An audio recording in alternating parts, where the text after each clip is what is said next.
విద్య నేర్పించిన గురువును మర్చిపోకు, ధనం వచ్చాక మిత్రులను మర్చిపోకు, భార్య వచ్చాక కన్నవారిని మర్చిపోకు, గౌరవం వచ్చాక గతం మర్చిపోకు. జీవితంలో ప్రతి కష్టానికి ఒక కారణం ఉంటుంది, కానీ ప్రతి కష్టాన్ని దాటడానికి ఒక అవకాశం ఉంటుంది.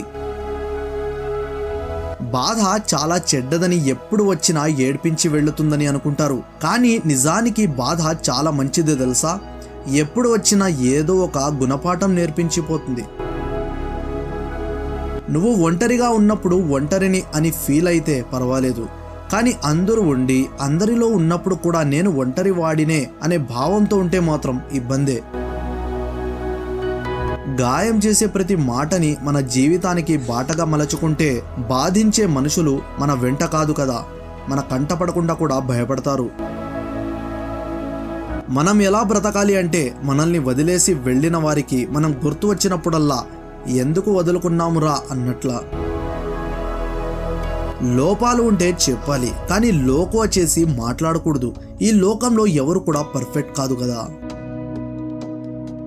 మనకిచ్చే సమయాన్ని బట్టి మన విలువ అర్థమైపోతుంది, మనం వాళ్ళ దృష్టిలో ఎక్కడ ఉన్నామని. ఆకలిగా ఉన్నప్పుడు దొరకని అన్నం, అలసిపోయినప్పుడు దొరకని నీడ, దుఃఖంలో రాని బంధాలు, కష్టంలో ఉన్నప్పుడు రాని స్నేహం, చనిపోయిన తర్వాత చూపించే ప్రేమ వ్యర్థమే. జీవితంలో అర్థం చేసుకోలేని వారి దగ్గర వాదన అనవసరం, లోపాలు వెతికే వారి దగ్గర వివరణ అనవసరం, అర్హత లేని వారి మాటలకు వేదన అనవసరం, బంధం విలువ తెలియని వారి కోసం రోదన అనవసరం. ఫ్రెండ్స్, ఈ వీడియో నచ్చితే లైక్ చేయండి.